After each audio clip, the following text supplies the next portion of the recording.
Salut à tous et bienvenue dans cette nouvelle vidéo qui va être un bilan lecture. Ça fait un petit moment que j'avais pas fait de bilan lecture, je crois que le dernier remonte à fin mai peut-être. Donc j'ai quand même beaucoup de livres à vous présenter, j'en ai 6, donc je pense que ça va être un bilan lecture assez long. Donc je vous invite à vous installer confortablement et c'est parti. Le premier livre que je vous présente, c'est le deuxième tome du Portail d'Athénor, donc l'avènement de l'Ordinis, de Luc Gianetti, qui est publié aux éditions Jet d'encre édition. Donc c'est un roman de fantasy, un tome 2 d'une saga qui va être une trilogie. J'avais lu le tome 1, rappelez-vous, c'était il y a 1 an et demi à peu près. C'était l'auteur qui m'avait proposé de découvrir sa saga, donc là aussi il m'a proposé de recevoir le tome 2, donc j'ai accepté. Dans ce tome 2, on va retrouver nos personnages principaux, donc nos 3 meilleurs amis orphelins, sauf que en fait il en manque un. En fait ils sont plus que 2 et tu te dis mais où est passé Jao? Et toute l'intrigue va tourner autour de ça. Et puis il va y avoir aussi une montée en puissance des forces du mal, notamment du seigneur Aaron Idus, qui est vraiment le grand méchant de l'histoire, qui va rassembler ses troupes pour faire une bataille contre les gardiens d'Athènes, donc les gentils on va dire. Il va y avoir un côté très très sombre dans ce second opus avec quelques batailles notamment. J'avais un petit peu du mal à me rappeler de tout ce qui s'était passé dans le tome 1 puisque ça remontait, ma lecture remontait un petit peu de... Ouais, il y a plus d'1 an et demi et c'est vrai qu'au début j'étais un petit peu déstabilisée parce qu'il n'y a pas vraiment de remise en contexte au début du tome 2 et c'est ce qui m'a un petit peu manqué. Après au fur et à mesure que je lisais, voilà, je re-rentrais un petit peu dans l'histoire et je me réappropriais les personnages. J'ai trouvé ce deuxième opus plus sombre, on sent vraiment un tome passerelle entre le début qui est un peu l'introduction, le tome 1, l'introduction à l'univers de l'auteur, ce tome 2 qui est plus sombre, plus du côté du mal, et puis voilà, qui promet un troisième opus riche en rebondissements. C'est de la fantasy qui est quand même vachement inspirée de la fantasy classique à la Tolkien, avec un côté vraiment très très manichéen, avec les biens, les gentils d'un côté et les méchants de l'autre. Ce que j'ai beaucoup aimé dans l'univers et ce que j'avais déjà apprécié dans le tome 1, c'était vraiment cette originalité de la magie qui est vraiment liée aux pierres et à la lithothérapie et aux couleurs. En fait, chaque magie, en fait, chaque épée possède une pierre dans laquelle il y a de la magie, une magie qui a de la couleur, et en fait chaque lame en fait a sa propre couleur et sa propre magie. Et ça, je trouvais ça assez original et j'ai toujours bien aimé dans ce tome 2. Même s'il est plus sombre, on est toujours sur une écriture qui est très bon enfant, avec beaucoup de bons sentiments, avec quand même des traits d'humour un petit peu enfantin, un petit peu nostalgique, un petit peu... voilà, assez gentil, donc c'est pas non plus de la dark fantasy, hein, on est vraiment très loin de ça, ça reste quand même très bon enfant dans l'ensemble. J'ai trouvé dans ce tome 2 qu'il y avait quand même quelques longueurs avec des phrases un peu longues, un petit peu pesantes, et notamment au niveau des scènes de bataille où ça aurait mérité plus de rythme pour simuler un petit peu les coups d'épée dans un combat, de faire des phrases plus courtes, plus impactantes. Là ça traînait un petit peu en longueur, du coup on perdait un peu de rythme et voilà, ça s'essoufflait un petit peu. Je déplore, comme dans le premier opus, un manque total d'empowerment des femmes. Les femmes sont dépeintes, les personnages féminins dans ce livre sont généralement des petites choses fragiles qu'il faut protéger et qui font un peu potiche. Ouais, désolée de le dire, mais voilà, il y avait des tentatives, mais j'ai trouvé ça un peu... voilà. Donc voilà, je déplore vraiment ce côté... voilà, les femmes un petit peu fragiles, qui servent à rien, qui sont vraiment des personnages totalement secondaires et qui sont pas au cœur de l'action, donc un petit peu dommage. Mais bon, voilà, ça laisse quand même présager un tome 3 riche en rebondissements et en aventures pour nos personnages principaux. J'enchaîne ensuite avec une autre lecture service presse, cette fois-ci avec les éditions Cherche Midi. Donc j'ai lu Le Bon Père de Santiago Diaz, donc c'est un roman, un thriller espagnol. C'était assez original puisque en fait le pitch de base c'est un père de famille qui a son fils qui est en prison et il est persuadé de l'innocence de son fils qui est accusé d'avoir tué sa femme. Sauf que il pense que, enfin le père pense que son fils est innocent, donc il va se rendre à la police et leur dire bah, écoutez, j'ai kidnappé 3 personnes qui sont selon moi responsables de l'emprisonnement de mon fils, donc c'est à vous maintenant de prouver que mon fils est innocent et de trouver le véritable coupable. Sinon, ces 3 personnes vont mourir une par semaine. Déjà, tu as le pitch de base, c'est assez cocasse, parce que tu sais dès le départ qui est le kidnappeur, hein, puisque c'est le père qui se dénonce lui-même. Et donc, il y a une espèce de compte à rebours comme ça pour aller sauver ses otages.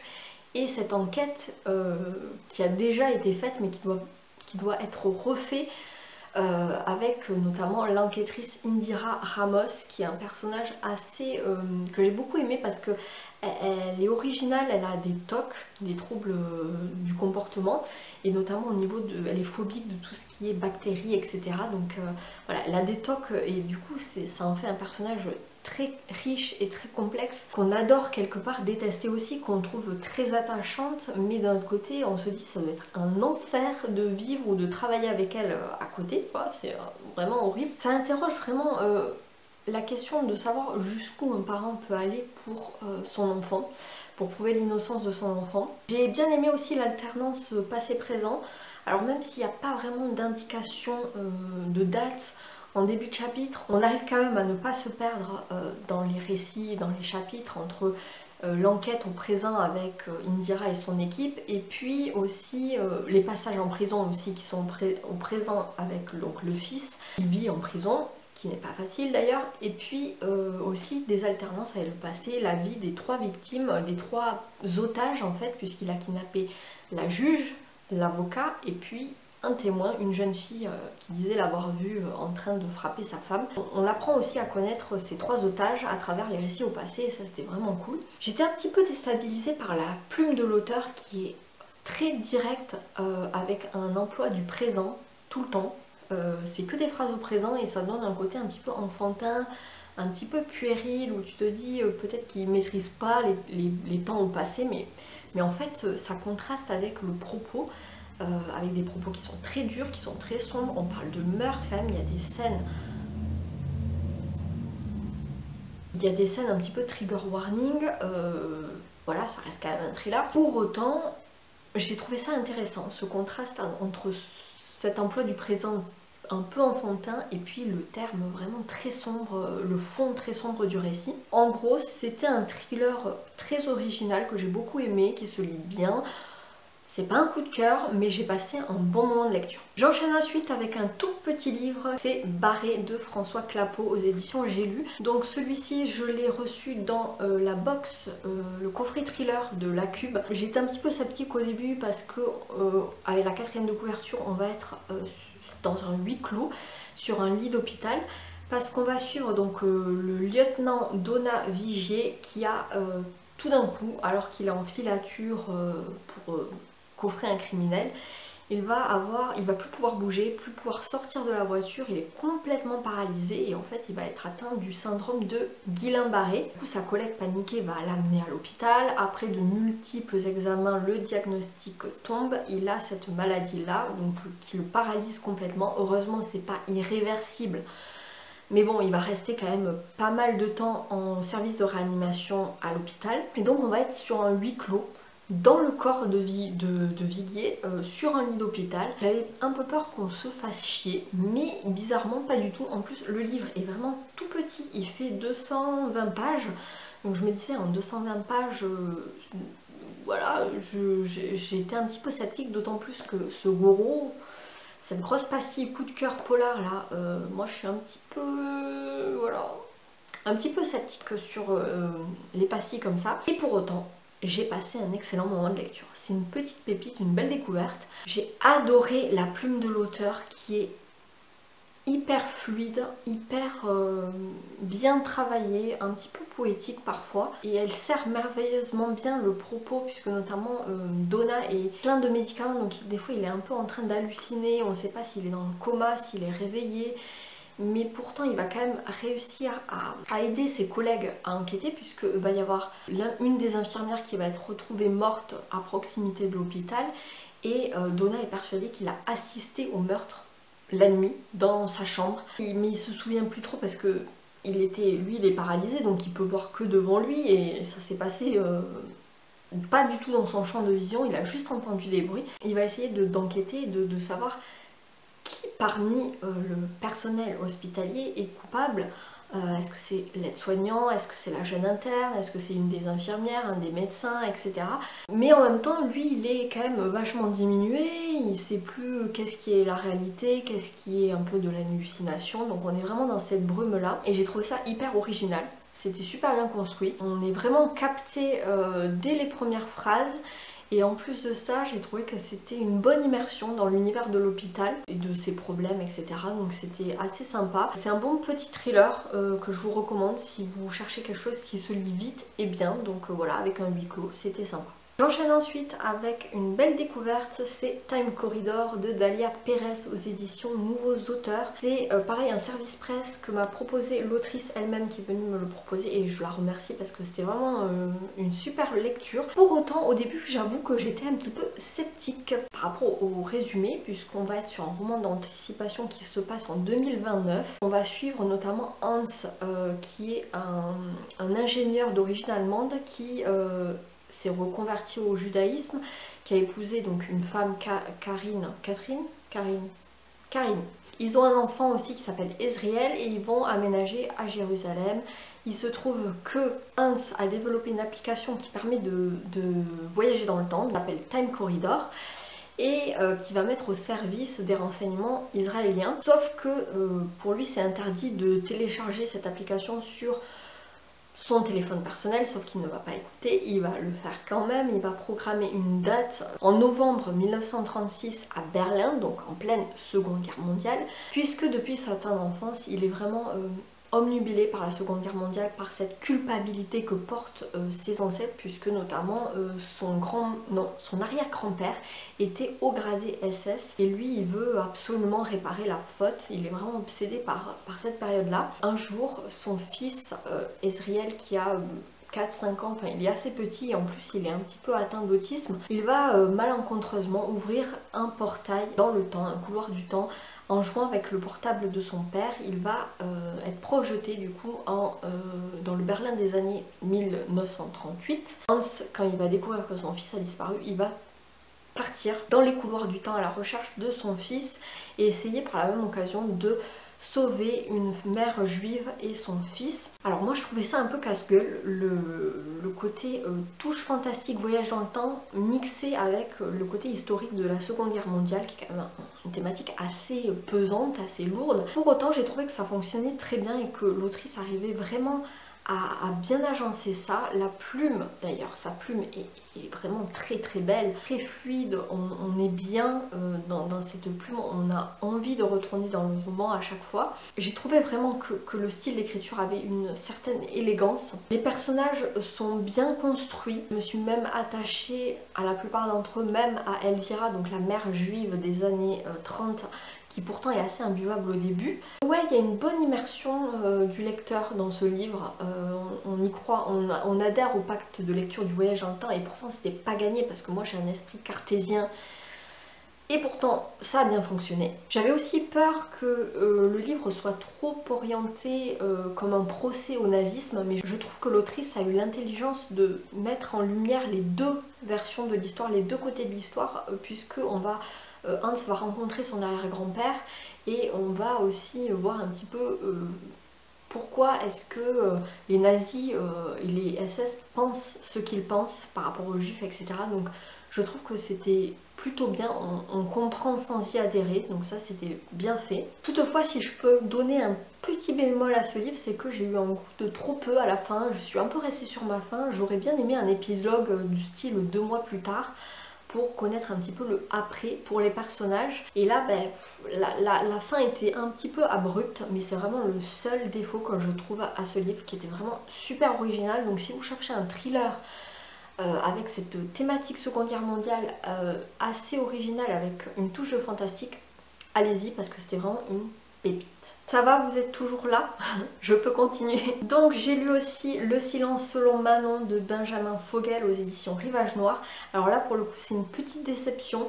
J'avais beaucoup d'attentes vis-à-vis de ce livre, notamment avec le résumé, la 4e de couverture, puisqu'on va suivre un groupe de rock néo-straight age, je sais pas comment on dit, un groupe de rock engagé et féministe qui vont se faire harceler par les masculinistes, les incels, des groupes d'hommes qui sont misogynes et un peu frustrés, donc c'est des célibataires involontaires. Et donc on va être sur du cyberharcèlement, des féministes, des masculinistes, etc.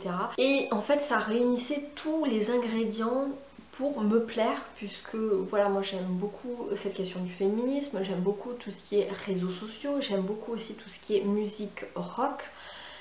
Et là pour autant ça ne l'a pas fait. Je tiens à dire que quand même l'entrée en matière, le premier chapitre est extrêmement difficile à lire. Il y a des trigger warnings sur le harcèlement en ligne, sur la violence, sur le suicide, sur des menaces de viol, etc. Donc c'est quand même assez lourd à lire. C'est un livre qui est très pesant, très compliqué parfois à lire. Donc vraiment âme sensible, s'abstenir. J'étais vachement hypée au début et puis pouf, c'est retombé comme un soufflet. J'avais vraiment ce sentiment de chape de plomb avec cette lecture, ce côté très noir, très sombre, très pessimiste, voire carrément dépressif à certains moments, et du coup j'avoue que moi ça me plombait le moral et j'avais pas forcément envie d'y retourner à chaque fois. Je m'attendais vraiment à une enquête de l'enquêteur, donc Sébastien Miles, comme on dit dans la 4e, qui est spécialiste des questions sur tout ce qui est harcèlement en ligne, etc. et qui s'intéressait, qui enquêtait sur les forums des masculinistes, des incels. Pour autant j'ai trouvé que l'enquête était complètement secondaire et qu'on était davantage autour des personnages principaux qui sont donc le chanteur du groupe avec son frère et puis leur copine, etc. Et on était vraiment dans leur tête, dans leur méandre amoureux, leur questionnement de je t'aime, moi non plus. Ils se regardent un peu trop le nombril, je trouve, tous, et c'était un peu plombant. Cela dit, la plume de l'auteur est très bien, il écrit très bien, il maîtrise son sujet de A à Z, tout est cohérent, tout est bien construit. Là j'ai vraiment rien à dire sur la plume et le style d'écriture qui était vraiment au top. Par contre je me suis demandé pourquoi ce titre, Le silence selon Manon, d'autant plus que Manon, la Manon en question, c'est un personnage totalement secondaire durant les 3/4 du bouquin. On comprend après à la fin pourquoi Le silence selon Manon, mais bon, j'ai pas été hyper emballée par ce dénouement, on va dire. Donc voilà, j'en ressors un peu mi-figue mi-raisin de ce livre. C'est pas une catastrophe non plus de lecture, mais c'était loin de mes attentes. Et enfin, je termine avec un livre tout fraîchement terminé. Donc c'est le premier livre que j'ai lu dans le cadre du prix Nouvelle Voix du Polar. Je vous ai fait un unboxing dans ma précédente vidéo que je vous invite à aller voir si c'est pas fait. Donc c'est Les femmes qui craignaient les hommes de Jessica Moore, donc aux éditions Pocket. C'est un thriller qui se passe donc en Angleterre, non loin de Manchester. La police qui a retrouvé le cadavre d'une jeune femme qui s'est noyée près d'un pont. Donc c'est une certaine Cathy, on ne sait pas si c'est un meurtre, si c'est un suicide, et donc on va suivre un duo d'enquêteurs, Whitworth et Brooks. Donc Whitworth qui est vraiment l'enquêteur senior, un peu bourru, voilà, un peu vieille école, et puis Brooks qui est un jeune homme intelligent et dynamique. Ils forment un duo assez complémentaire et ils vont enquêter donc déjà auprès du petit ami de la victime, parce que le premier suspect en général c'est le mari ou le petit ami, sauf que le petit ami a un alibi embêtant puisqu'il était en enterrement de vie de garçon très loin d'ici, et du coup ils vont aller enquêter du côté du travail de la victime